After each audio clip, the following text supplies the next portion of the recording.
दोस्तों, मैं हूं आपका दोस्त हो सखा मित्र जुगानी। आप देख रहे हैं जुगानी टॉक्स। बहुत छोटा सा क्विक अपडेट दे देता हूं क्योंकि बजट को निर्मला सीतारमण जी ने आज संसद में पेश कर दिया है और उसके बाद में आपकी मार्केट डाउन ट्रेंड की तरफ गई है 24,300 से नीचे। मैंने बोला था अगर 24,300 से नीचे मुझे निफ्टी दिखाई देती है तो मैं तुरंत आप लोगों को अपडेट करूंगा। ज्यादा बड़ा वीडियो नहीं करूंगा, छोटा सा वीडियो करूंगा। आप लोग ध्यान से सुनिएगा क्योंकि इंपॉर्टेंट स्ट्रैटेजी है। लेकिन सबसे पहले मैं अपने एक अहम सब्सक्राइबर सैन पॉल दादा को एड्रेस करके बोलना चाहता हूं। सैन पॉल दादा, आप बताइए मैं सही निकला या नहीं? 4 जून की मेरा प्रेडिक्शन सही गया था या नहीं?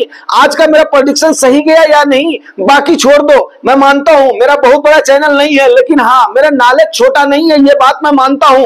और आपने देख लिया आज, आपने आज के कितने दिन पहले ये बात मेरे से बोली थी कि देखते हैं अंकल जी आपका क्या प्रेडिक्शन जाता है। अभी भी आपको संदेह है तो आप बताइएगा, ठीक है? तो जितने भी मेरे व्यूअर्स है, सब्सक्राइबर्स इसको देख रहे हैं, कम से कम आज की डेट में इसमें लाइक्स की भरमार हो जानी चाहिए और उसके बाद में इसका आज शेयर इतना होना चाहिए कि हाँ जुगानी टॉक्स की विश्वसनीयता है। ये बात आप लोगों को आज प्रूफ करना चाहिए। नंबर 1। नंबर 2, आपको एक बात बताऊं कि जैसा कि मैंने आप लोगों को आज सवेरे ही उन चीजों को बोल दिया था, सबको मन के लड्डू खाने दो। आज के सवेरे वाले वीडियो में मैंने बोला था या नहीं बोला था कि सबको मन के लड्डू खाने दो? ऐसा कुछ नहीं होता है। निर्मला सीतारमण जी काफी ध्यान से देख रही होंगी। अगर मैं बिहार को देखूं, वो देखो एक कंप्रोमाइज, उनको कंप्रोमाइज करके दिया गया है। अगर मैं किसानों को देखूं तो आने वाले 4 स्टेटों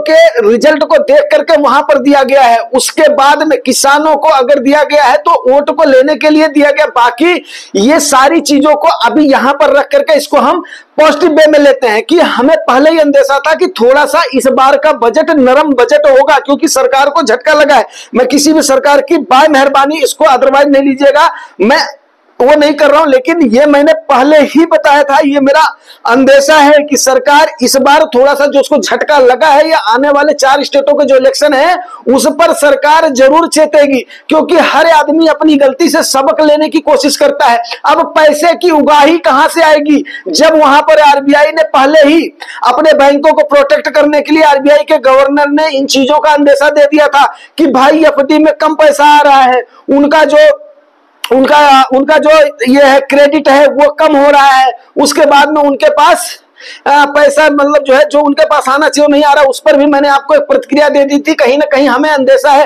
वो बैंकों को प्रोटेक्ट करने की कोशिश की जा रही है, जबकि बहुत छोटे से इन्वेस्टर अभी कहां पर है। अभी यहां पर म्यूचुअल फंड में हाँ इसका परसेंटेज जरूर इंक्रीज हुआ है। अब वही है, भीख भी मत दो हमारी तुमड़ी भी फोड़ दो, ये वाला हाल है। बट अभी इस पर हम एनालिसिस कर लेते हैं। इन्वेस्टर्स का इतना ज्यादा नुकसान नहीं हुआ जितना कि इसमें ट्रेडर्स का या शॉर्ट टर्म के लोगों का नुकसान हुआ है। मैं आपको बताता हूं कैसे। सबसे पहली चीज, मार्केट गिर क्यों रही है? मार्केट गिर रही है खाली 2 रीजन से। इन 2 रीजनों को आप लोग ध्यान से सुन लें। आपका जो 1 लाख रुपए का एग्जम्पशन था इक्विटी में गेन पर, वो आपका 1.25 लाख रुपए बढ़ा दिया गया है। लेकिन जो आपका लॉन्ग टर्म कैपिटल गेन पर जो टैक्स लगता था, एलटीसीजी जो लगता था, वो आपका 12.5% कर दिया गया है। जो आपका 15% का शॉर्ट टर्म कैपिटल गेन रखता था वो 20% सीधे कर दिया गया है ताकि सरकार के पास आखिर में पैसा आएगा कहां से। ये बात मैंने आप लोगों को पहले ही बताया था कि भाई सरकार के पास पैसा आएगा कहां से। अब उनको दिखाई क्या दिया? उनको दिखाई दिया कि इक्विटी में भर भर के पैसा आ रहा है। अब वो एफआईआई से आ रहा है या डीआईआई से आ रहा है या रिटेलर से आ रहा है, उन्होंने कुछ नहीं लेना देना है। उन्होंने इस चीज को लेना देना है कि भाई अब हम इसके बाद में उगाएं तो पैसा कहां से उगाएं, क्योंकि इतनी सारी जो ऐसा नहीं है, बजट की खासियतें भी हैं। वो खासियत वगैरह हम बाद में चर्चा करेंगे। अभी सबसे पहले हम अपडेट दे दे रहे हैं क्योंकि वीडियो लंबा हो जाएगा, नेटवर्क जो स्लो रहता है, फिर उसके बाद में अपडेशन में आप लोगों को टाइम लग जाएगा। दूसरी बात, अगर आधे घंटे 45 मिनट अपडेट हो जाता है तो अभी टाइम हो रहा है 1:35, 2:15 बजे तक हो जाएगा। आप लोग कम से कम जो भी आपका लमसम का निवेश है, शुक्रवार को मार्केट गिरी थी, कल मार्केट दबाव में थी, आज की डेट में भी हाई करेक्शन हुआ है, तो इस 2 दिन के करेक्शन में आप 5 से 10% जो भी आपके पास, अगर जिसके पास लमसम का अमाउंट है वो अपना अमाउंट लगा सकते हो।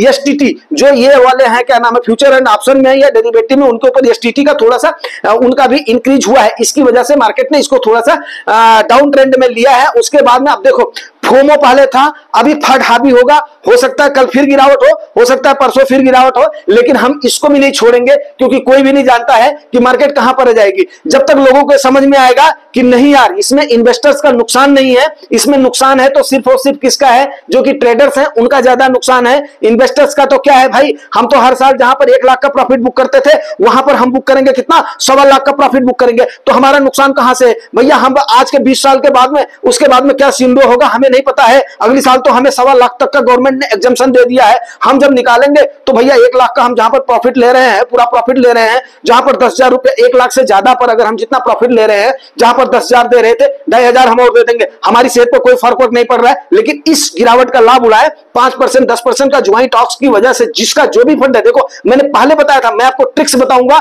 मैं आपको टिप्स नहीं दूंगा, मैं आपको ट्रिक्स बताऊंगा। तो ट्रिक्स यही है भैया मेरे, 5% 10% का एलोकेशन अच्छे से कर सकते हो। जितने परसेंट का गिरावट शुक्रवार में और आज में आपको दिख रही है, उसको आप जल्दी जल्दी, मैं भी वही करने के लिए चल रहा हूं। जितना मेरा, सपोज करो, मान लो, मैं एक एग्जांपल दे रहा हूं, सपोज करो मान लो मेरा अगर 1 लाख का मेरा जो है लमसम करने का मैंने अपना रखा हुआ था। अपॉर्चुनिटी फंड को अभी नहीं छेड़ना है, जब थोड़ी सी हैवी गिरावट आएगी तो जरूर आज के जैसे काल दूंगा। वीडियो लंबा हो रहा है, मैं इसको जल्दी ही क्लोज कर रहा हूं। तो मैं उसमें से क्या करूंगा, 5-10 उस समय किसी फंड में 1,000 डालूंगा, 1,100 डालूंगा, किसी फंड में 1,200 डालूंगा, किसी फंड में 1500 डालूं, टोटल मिलाकर 10,000 से ज्यादा का नहीं करूंगा। तो ऐसा करके उम्मीद करता हूं कि आप लोग भी इसको करेंगे। जिसके पास जितना ज्यादा अमाउंट है इसके हिसाब से कर सकते हो, जिसके पास जितना कम है उसके हिसाब से कर सकते हो दोस्तों मेरे। लेकिन कुछ ना कुछ आज निवेश जरूर करना है। मैंने पहले बताया हुआ था, मैं टिप्स किसी को नहीं देता, ट्रिक जरूर बताता हूं, और ट्रिक्स बताने के लिए कोई मुझे नहीं रोक सकता है, क्योंकि ये एजुकेशनल चैनल है, और वो बताना आपको इक्विटी के उतार चढ़ाव के लिए मेरा दायित्व है, मेरा फर्ज है। मैंने ऐसे नहीं सीखा है, मैंने हर प्रेडिक्शन को अगर सही किया है,